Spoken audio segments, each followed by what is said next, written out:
جامع مسجد مدنی جو ہے یہ گرین بیلٹ کے اوپر واقع ہے. مری روڈ راولپنڈی سے مری جاتے ہوئے راول ڈیم کے پاس گرین بیلٹ کے اوپر یہ مسجد ہے, اور یہ مسجد اسلام آباد بننے سے پہلے کی ہے. کم از کم اسلام آباد بننے سے 40 سال پرانی یہ مسجد ہے. 1932 میں یہ مسجد بنائی گئی تھی پہلی دفعہ, جب یہ گاؤں ایریا تھے. لہذا پہلی چیز ہی ختم ہوگی. جو لوگ کہہ رہے ہیں کہ گرین بیلٹ میں ناجائز مسجد بنی ہوئی ہے, بھائی یہ مسجد ناجائز نہیں بنی ہوئی, یہ مسجد پہلے کی ہے. آپ نے اسلام آباد لا کے بعد میں بسایا وہاں پر, تو وہ ناجائز کہاں سے ہوئی؟ 1981 میں جب اس وقت کے پریزیڈنٹ تھے جنرل ضیاء الحق, تو وہ مسجدوں کے ساتھ بڑی عقیدت رکھتے تھے, اور ان کا بڑا احسان ہے پاکستانی فوج کے اوپر اس کو مذہبی رنگ دینے میں.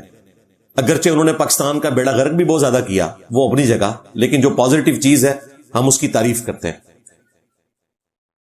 تو انہوں نے راستے سے گزرتے ہوئے اس مسجد کی ذمہ داری اٹھائی. 1981 میں دوبارہ تعمیر کروا کے اسے محکمہ اوقاف گورنمنٹ کے ایک ادارے کے حوالے کر دیا. وہاں پہ سرکاری امام مسجد ہوتا ہے. یعنی آلموسٹ آپ سمجھ لیں پچھلے 45 سال سے وہاں پہ سرکاری امام مسجد موجود ہے. محکمہ اوقاف کے انڈر وہ مسجد ہے. یہ کون سی ناجائز مسجد ہے جسے 45 سال ہو گئے ہیں؟ اور میں نے آپ کو بتایا یہ پاکستان بننے سے بھی پہلے کی ہے, 1932 کی. بیسیکلی اس کے ساتھ جو مدرسہ بنایا گیا نا دیوبندی فرقے کا, چونکہ وہ محکمہ اوقاف کے اندر دیوبندی خطیب صاحب تھے تو انہوں نے ساتھ مدرسہ بھی بنا لیا, وہ ناجائز تھا. گورنمنٹ کی اجازت کے بغیر گرین بیلٹ پہ انہوں نے ایک سرکاری ملازم ہونے کی حیثیت سے تھوڑا سا آپ سمجھ لیں ایڈوانٹیج لیا, اور اس کے پیچھے پلی یہ تھی کہ وہاں پہ جتنے ہوٹلز بنے ہوئے ہیں نا, انہوں نے اپنی پارکنگ ایریاز جو ہیں وہ بھی گرین بیلٹ میں بنائے ہوئے ہیں ناجائز.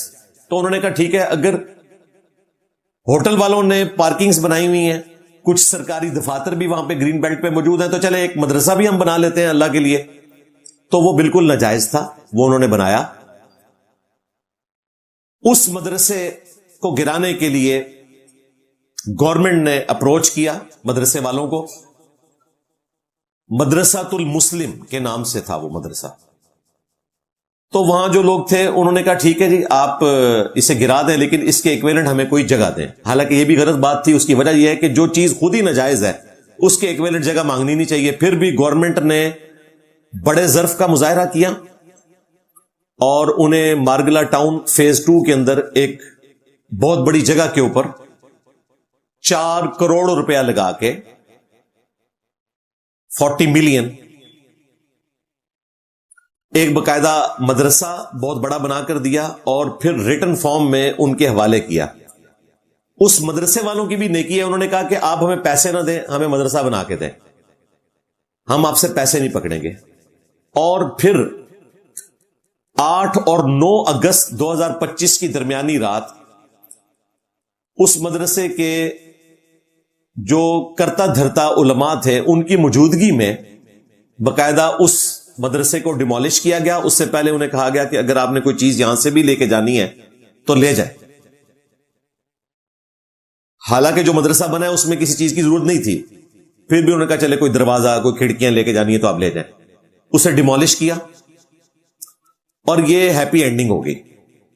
بالکل اس مدرسے کے ساتھ ایک مسجد تھی, اس کی بلڈنگ اس کے ساتھ جڑی بھی ضرور ہے لیکن وہ الگ سے دیوار تھی. اور حیران کن بات بتاؤں, اس مدرسے کے جو بچے ہیں وہ اس مسجد میں نماز نہیں پڑھتے تھے. وہ چھوٹے بچے تھے, وہ مدرسے کے اندر ہی نماز پڑھتے تھے. لہٰذا اس مسجد کا اس مدرسے کے ساتھ کوئی تعلق نہیں تھا سوائے اس کے کہ وہ اکٹھے تھے. اس کے نمازی الگ, یہ نماز مدرسے کے اندر ہی پڑھتے تھے. وہ گورنمنٹ کے انڈر, یہ فرقہ دیوبند کے انڈر مدرسہ جو تھا. ان کے کام کھڑے ہو گئے کہ ایسا نہ ہو کہ کہیں یہ مدرسے کی آڑ میں مسجد بھی نہ گرا دیں.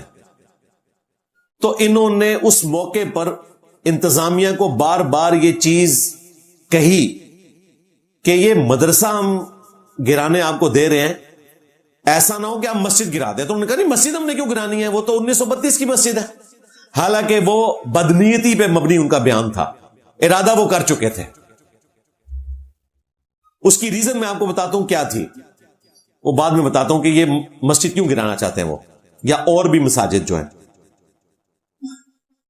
وہی ہوا کہ 8 اور 9 کی درمیانی رات مدرسہ گرایا، اور اگلی رات انہوں نے 9 اور 10 اگست 2025 کی رات مسجد بھی ڈیمالش کر کے راتوں رات وہاں پہ پودے بھی لگا دیے تاکہ پتہ چلے کوئی مسجد ہی نہیں تھی یہاں پہ۔ پھر ظاہر ہے کہ پورے ملک کے اندر آگ لگ گئی، لوگ احتجاج کرتے ہوئے باہر نکلے۔ ابھی آپ نے دیکھا 15 اگست 2025 کے جمعے میں کتنی بڑی گیدرنگ تھی، وہاں پہ سنگ بنیاد بھی رکھ دیا گیا۔ گورنمنٹ نے یہ پلی لی کہ یہ مسجد جو ہے وہ گرین بیلٹ پہ بنی ہوئی ہے، ناجائز ہے، اور دوسرا یہ مسجد تو سرکاری مسجد ہے، چونکہ سرکاری مسجد ہے تو سرکار جب چاہے کوئی مسجد بنائے اور گرا دے، محکمہ اوقاف کے انڈر آتی ہے، یہ انہوں نے پلی لی۔ اب اس ریزن کی طرف آئیں کہ وہ ریزن کیا تھی۔ ریزن یہ ہے کہ وی آئی پی جو موومنٹ ہوتی ہے سیکورٹی ایشوز کی وجہ سے، آپ کو پتا ہے جب انہوں نے پی ایس ایل کروایا اس وقت لاہور کے اس اسٹیڈیم کے ارد گرد ساری مسجدیں وقتی طور پہ انہوں نے بند کی، مدارس کو بھی۔ ظاہر ہے پاکستان ایک سیکورٹی اسٹیٹ ہے، اور آپ کو پتا ہے کہ مسجدیں اور مدرسے ہی اماجگاہ بنتے ہیں اس قسم کے دہشت گردوں کے لیے، ایک سپورٹ بنتے ہیں، آفیشلی نہیں، ان آفیشلی۔ آفیشلی تو شاید کوئی اکا دکا مدرسے اب رہ گئے ہوں، لیکن پلی تو لیتے ہیں۔ تو وہ وی آئی پی موومنٹ کی وجہ سے یہ مسجدیں گرانا چاہتے ہیں، کیونکہ باہر سے جب لوگ آتے ہیں تو وہ اپنے خدشے کا اظہار کرتے ہیں۔ حالانکہ اس مسجد کو گرانے سے کوئی خدشہ ٹال نہیں جائے گا، وہ کسی ہوٹل کی جو پارکنگ ناجائز ایریا میں بنی ہوئی ہے، کوئی سرکاری بلڈنگ، اس میں بھی کوئی خودکش حملہ آور چھپا ہو سکتا ہے، کسی پیٹرول پمپ پہ بھی ہو سکتا ہے۔ جو حملے کے لیے ہے وہ تو اپنی جان ہتھیلی پہ رکھ کے ہے، وہ تو کہیں سے بھی حملہ کر سکتا ہے۔ تو یہ پیچھے ریزن تھی، لیکن انہوں نے یہ سارا کام کیا 2 نمبری کے ذریعے۔ بہتر تھا علماء کے ساتھ بیٹھ کے مشورہ کرتے ہیں کہ جی ہم مسجد کو اس طرح شفٹ کرنا چاہتے ہیں، تو شاید کوئی راستہ نکل آتا، لیکن عہد کر کے ریاست نے عہد کو توڑا، اور اگر ریاستیں عہد توڑیں گی تو ریٹ آف دی گورنمنٹ کبھی بھی اسٹیبلش نہیں ہو سکتی۔ آپ عوام الناس کو کس طرح آئین کی پاسداری کا کہہ سکتے ہیں اگر آپ گورنمنٹ میں بیٹھ کے عہد کر کے توڑ دیں؟ اللہ تعالیٰ نے جو 10 کمانڈمنٹس نازل فرمائی ہیں سورہ بنی اسرائیل کے اندر، ان میں جو 7th کمانڈ ہے وہ یہی ہے، اعوذ باللہ من الشیطان الرجیم، وَأَوْفُوا بِالْعَهْدِ، اور پورا کیا کرو عہد کو۔ جب کوئی وعدہ کر لو، کوئی معاہدہ کر لو تو اسے پورا کرو۔ ان العہد کان مسئولا، بے شک عہد کے بارے میں قیامت والے دن تم سے پوچھا جائے گا۔ یہ جو ایک کمانڈ ہے نا، یہ ہزاروں مسائل کو کور کرتی ہے کہ عہد کی پاسداری آپ نے کرنی ہے۔ ٹریفک سگنل کی پابندی بھی ایک عہد ہے،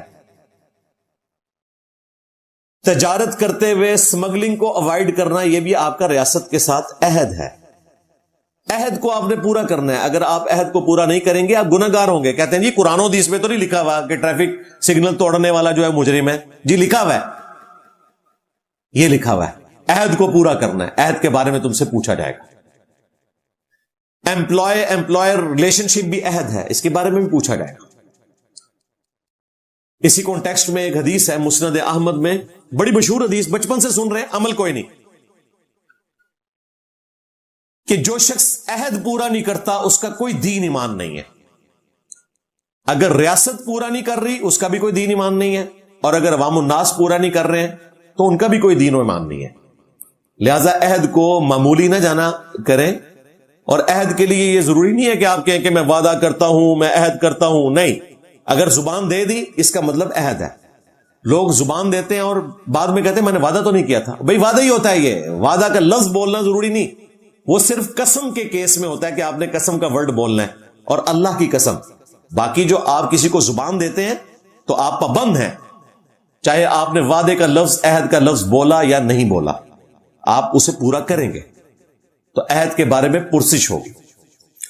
پچھلے دنوں آپ نے دیکھا ہوگا کہ پارلیمنٹ میں بھی بڑی غصے میں بھری ہوئی تقریر کی ہے ہمارے جو ممدوح ہیں مولانا فضل الرحمان صاحب حفظہ اللہ تعالی، اور بالکل جسٹیفائی ہے ان کا غصہ۔